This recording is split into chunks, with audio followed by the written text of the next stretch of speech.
তিন match one day সিরিজের প্রথম ম্যাচে আয়ারল্যান্ডকে বিশাল রানের ব্যবধানে হারিয়েছে বাংলাদেশের নারীরা। এই ম্যাচে 154 রানের বিশাল জয় পেয়েছে বাংলাদেশ, যা বাংলাদেশ নারী দলের সর্বোচ্চ জয়। বুধবার 27 নভেম্বর আগে ব্যাট করতে নেমে আইরিশদের 253 রানের বিশাল লক্ষ্য দেয় বাংলাদেশ। জবাব দিতে গিয়ে মাত্র 98 রানে গুটিয়ে যায় আয়ারল্যান্ড। এতে 154 রানের বিশাল জয় পায় বাংলাদেশের নারীরা। এর আগে গত বছরের ডিসেম্বরে দক্ষিণ আফ্রিকাকে 119 রানের ব্যবধানে হারিয়েছিল বাংলাদেশ। এবার সেই রেকর্ড ভেঙে নতুন ইতিহাস তৈরি করল জ্যোতি নাহিদারা। এদিন বড় লক্ষ্য তারা করতে নেমে শুরুটা ভালো হয়নি আয়ারল্যান্ডের মেয়েদের। 4 বলে 5 রান করে শুরুতেই সাজঘরে ফেরেন অধিনায়ক গ্যাবি লুইস। পরের বলে অ্যাসিম হান্টারকে আউট করে জোড়া উইকেট তুলে নেন মারুফা খাতুন। চতুর্থ উইকেটে ওরলা প্রেন্ডারগার্টসকে নিয়ে দলের হাল ধরার চেষ্টা করেন ওপেনার সারা ফোরবেস, কিন্তু ইনিংস বড় করতে পারেননি তারা। 19 রান করে এই ব্যাটার আউট হলে 48 রানে 3 উইকেট হারিয়ে বিপাকে পড়ে আইরিশরা। কিন্তু এক প্রান্ত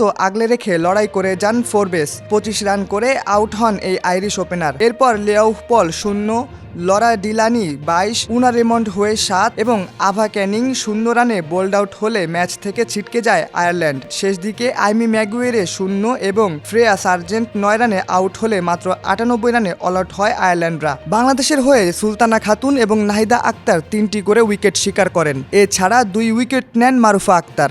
এর আগে টস জিতে আগে ব্যাট করতে নেমে দুর্দান্ত শুরু করেছিল 2 টাইগ্রেস ওপেনার ফারজানা হক এবং মুর্শিদা খাতুন। দুজনের ব্যাট থেকে আসে 59 রান, তবে 50 তুলতে পারেননি মুর্শিদা খাতুন।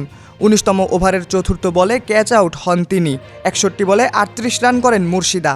কিন্তু অপর প্রান্ত আগলে রেখে রান তুলতে থাকেন ফারজানা। তাকে সঙ্গ দিয়ে যান শারমিন আক্তার। নিয়ন্ত্রিত ব্যাটিংয়ে 98 বলে 50 তুলে নেন ফারজানা। অপর প্রান্ত থেকে ব্যাট চালিয়ে ক্যারিয়ারের চতুর্থ 50 তুলে নেন শারমিনও। তবে 50-র পর পিচে বেশিক্ষণ টিকতে পারেননি ফারজানা। 110 বলে 100টি রান করে এলবিডব্লিউর কবলে পড়েন তিনি। চতুর্থ উইকেটে শারমিনকে সঙ্গ দেন অধিনায়ক নিগার সুলতানা জ্যোতি। কিন্তু জ্যোতি রান আউট হলেও সেঞ্চুরির দ্বারপ্রান্তে পৌঁছে যান শামিমা, কিন্তু 96 রান করে ক্যাচ আউট হন তিনি। শেষ পর্যন্ত সোবাহানা মোস্তারির 5 রান এবং স্বর্ণা আক্তারের অপরাজিত 13 রানে ভর করে 252 রানের বড় পুঁজি পায় বাংলাদেশ।